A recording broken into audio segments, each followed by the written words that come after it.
ma chaîne, je suis ravie de vous retrouver pour cette nouvelle vidéo. Et aujourd'hui en fait j'avais envie de vous faire un petit back to school, même si moi vraiment je n'y vais plus à l'école. Mais j'aime tellement en fait cet univers de rentrée scolaire avec toutes les fournitures et tout, que voilà, je trouvais ça super sympa en fait d'aller acheter les fournitures et faire comme si j'allais rentrer à l'école. Même si je vous avoue que je suis quand même contente de plus y aller depuis quelques temps maintenant. Pour cette vidéo, je voulais vous montrer quelques affaires qui sont vraiment trop mignonnes que j'ai achetées donc à Jiffy et à Leclerc. C'est vraiment genre des trucs trop mignons. Et puis voilà, vous parler un petit peu de la rentrée, comment moi j'aborderai les choses maintenant que j'ai 26 ans et que je vois les choses différemment. Voilà, je voulais vous dire un petit peu mon point de vue d'adulte, si on peut dire ça comme ça. Voilà, en tout cas j'espère que cette vidéo vous plaira. N'hésitez pas à mettre un petit pouce en l'air si c'est le cas. Alors je vais commencer avec les quelques conseils que j'aurai à vous donner pour l'école cette année, donc de mon point de vue de grande fille de 26 ans. Donc déjà pour moi le rythme de l'école et le rythme des vacances c'est vraiment deux choses différentes. Je sais que moi je me suis toujours couchée beaucoup plus tard en vacances et j'avais vraiment aucun rythme. Que voilà, quand on est à l'école il faut vraiment en avoir un assez spécial pour arriver à tenir, parce que bah, on a des journées de malade et on se lève tôt et on doit beaucoup travailler, et c'est vrai que bah, le cerveau doit franchement beaucoup fonctionner pendant toute la journée. Donc pour moi le premier conseil que j'aurais à vous donner c'est 15 jours avant, commencer à vous coucher bien plus tôt que le rythme des vacances en fait. Donc commencez à vous coucher plus vers des horaires style 22h, 23h pour commencer bien à prendre le rythme de l'école, parce que eh bien c'est vrai que si on s'est couché pendant 2 mois à minuit, 1h du matin parce qu'on traînait sur l'ordinateur ou qu'on était en soirée ou quoi que ce soit, bah, le corps va avoir du mal à s'adapter tout simplement au rythme de 22h, 23h, et bah, on va galérer pour pouvoir s'endormir. Donc pour moi je vous conseille déjà dans un premier temps, 15 jours avant, de vous poser et d'être beaucoup plus calme le soir et de moins sortir, de moins traîner en fait sur internet, etc. Et vous coucher beaucoup plus tôt. Ensuite, ce qui va de soi, c'est coucher plus tôt, donc lever plus tôt. C'est le deuxième conseil que j'aurais à vous donner sur ça. C'est vraiment commencer en fait à prendre le rythme de l'école, donc pas vous lever à 6h du matin, mais commencer plutôt à vous lever plus vers style 8h, etc. pour commencer à habituer le corps à se lever un petit peu plus tôt que les 10h, 11h des vacances, voire midi, voire 14h pour certains. Troisième conseil ensuite que j'aurais à vous donner pour préparer une bonne rentrée, c'est vraiment d'avoir sa chambre rangée, propre, et d'avoir son bureau propre et rangé aussi, parce que au moins ça vous met vraiment dans l'ambiance école. Ça vous oblige comme ça à tenir votre chambre rangée comme vous allez le faire tout au long de l'année, pour bien travailler dans votre chambre sans être encombré par tout le bazar que vous pouvez mettre à droite à gauche.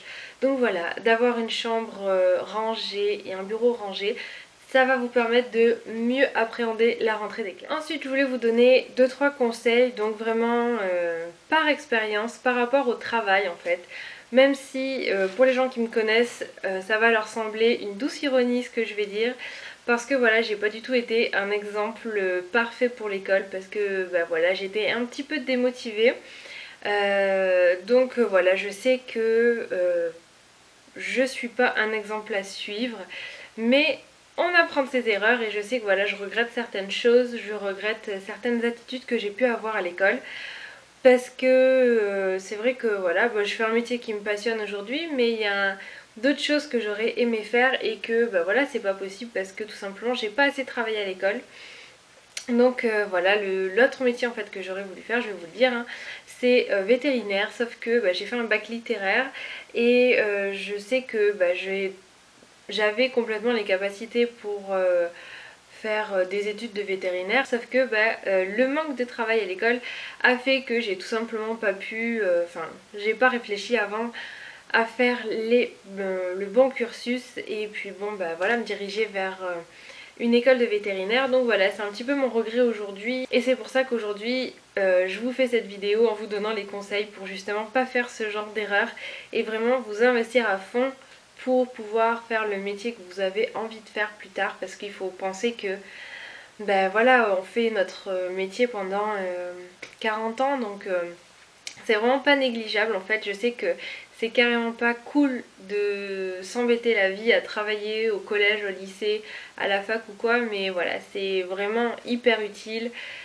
Et c'est comme ça qu'on va être heureux dans la vie, on va dire. Du coup, premier conseil pour le travail, c'est déjà commencer à pas prendre du retard dans les devoirs. C'est voilà, dès la rentrée, je sais qu'il y a des profs qui nous assassinent dès la rentrée à nous donner des devoirs, plein de trucs à faire, etc. Mais voilà, commencer à bien s'organiser dans les devoirs et à pas prendre du retard, ça permet déjà de bien commencer l'année et puis tout simplement pas prendre du retard et puis pas commencer à galérer dès septembre, apprendre à se dire la veille mince, j'ai pas fait ma dissertation, j'ai pas fait mon exo de maths, j'ai pas fait ci, j'ai pas fait ça, parce que voilà, c'est comme ça qu'on commence à être complètement largué dès le départ. Donc pas prendre du retard dans ses devoirs. Deuxième conseil ensuite que j'ai à vous donner pour bien travailler, c'est, je sais que ça va être très dur pour beaucoup, mais c'est écouter en cours et ne pas bavarder ou ne pas rêver, vraiment être concentré sur ce que dit le prof. Même si parfois on en a vraiment ras-le-bol d'aller au lycée, ce que je peux complètement comprendre parce que voilà, on étudie des matières qui nous plaisent pas forcément, les profs sont pas forcément très cool, enfin il y a plein de choses qui font que c'est pas forcément le top d'écouter en cours et on n'a pas forcément envie. Mais c'est comme ça que vous allez apprendre le cours et franchement à 80% vous allez retenir votre cours en écoutant le professeur, en posant des questions et en étant vraiment en interaction pendant l'heure de cours avec le professeur. C'est comme ça qu'on va vraiment comprendre le mieux le cours et qu'on va surtout le garder en tête. Et du coup pour réviser ensuite ça va être beaucoup plus simple parce que voilà le cours on va avoir la mémoire qui va se rappeler de certaines choses qu'a dit le prof, on va se rappeler en fait de certains moments du cours et c'est comme ça que voilà on aura appris vraiment la leçon déjà en écoutant le professeur. Donc c'est vraiment le deuxième, enfin ce conseil là est vraiment hyper important. Si vous pouvez l'appliquer, franchement vous allez voir vraiment une différence quand vous allez réviser ou passer vos contrôles. Ça va vraiment changer votre façon en fait de réviser, etc. Donc je fais une petite aparté, je précise en fait que j'ai passé mon bac il y a 8 ans maintenant, mais j'ai été à l'école j'ai fini donc l'école il y a 2 ans. En fait j'ai refait un CAP pour adultes pour justement être esthéticienne, donc ça fait pas très longtemps que je suis sortie quand même du système scolaire. Du coup voilà, c'est pour ça que je me permets de vous donner certains conseils parce que entre mes années collège, lycée et ensuite les années supérieures on va dire, même si c'est un CAP c'est quand même on va dire des post-bac, du coup voilà on mûrit et on appréhende différemment le système scolaire et je me rends compte de certaines erreurs que j'ai pu faire avant et que je n'ai pas fait quand j'avais 23 ans et que je passais mon CAP. Le troisième conseil que j'ai à vous donner pour mieux travailler, c'est réviser à l'avance vos examens. Parce que c'est comme ça que vous n'allez pas brouiller votre cerveau et trop lui en mettre plein la tête. En fait, par exemple à la veille de l'examen, vous allez commencer à réviser, ça c'est vraiment le pire truc à faire. Le mieux c'est vraiment de réviser un petit peu chaque soir pendant peut-être 1-2 semaines si vous avez la chance d'avoir des profs qui vous donnent les contrôles à l'avance, parce que je sais que pas tous le font, mais si vous avez la possibilité de pouvoir réviser à l'avance c'est vraiment le mieux parce que comme ça vous allez pouvoir réviser un chapitre à la fois, réviser au fur et à mesure. C'est ce qui va vous permettre vraiment d'intégrer le mieux votre leçon. Si vous devez réviser par exemple plusieurs chapitres et que vous avez fait des contrôles aussi avant sur un chapitre, de réviser avec les contrôles c'est vraiment le top du top. Donc en fait vous recopiez tout simplement les questions et vous refaites le contrôle comme si vous y étiez pour voir ce que vous avez appris, pas appris, ce que vous avez compris, pas compris, parce que parfois en lisant la leçon ou en apprenant comme ça on a l'impression d'avoir compris et quand on se retrouve face à la question posée du devoir, eh bien on se rend compte que finalement il y a des trucs qu'on a oubliés ou on a mal assimilé quelque chose. Ensuite, le quatrième conseil que j'ai à vous donner pour mieux travailler, donc là c'est plus un conseil par exemple pour ceux qui ont le bac à la fin de l'année ou des gros examens, des sessions par exemple de semestre, etc. C'est de faire des fiches, et faire ces fiches ça se fait pas à la fin à 2 mois du bac ou à 3 mois du bac, ça se fait en fait au fur et à mesure et ça se fait à chaque fin de chapitre. En fait quand je révisais, je surlignais les mots importants, les définitions, les phrases importantes qui pour moi étaient voilà, les mots clés en fait de la leçon. Et en fait quand je faisais mes fiches, tout simplement je recopiais ce que j'avais surligné de ma leçon.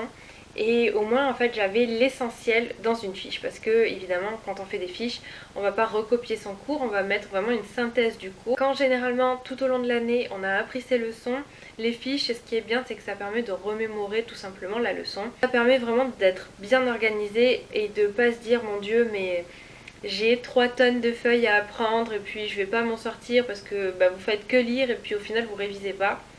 Les fiches, c'est simple, c'est carré, vous les avez déjà toutes faites. Donc vous avez juste à les sortir et à réviser. Donc ça c'est parfait. Ensuite le 5e conseil que j'ai à vous donner pour mieux travailler et surtout pour mieux réviser toujours, et bien c'est tout simplement vous aider des livres. Des livres que vous percevez pendant l'année. Moi vraiment pour vous dire la vérité, quand j'étais au lycée et au collège je ne m'en suis jamais servi, je n'ai jamais ouvert un livre à part pour faire un exercice. Mais en fait je me suis rendu compte en CAP, donc voilà, à croire que l'intelligence vient plus tard.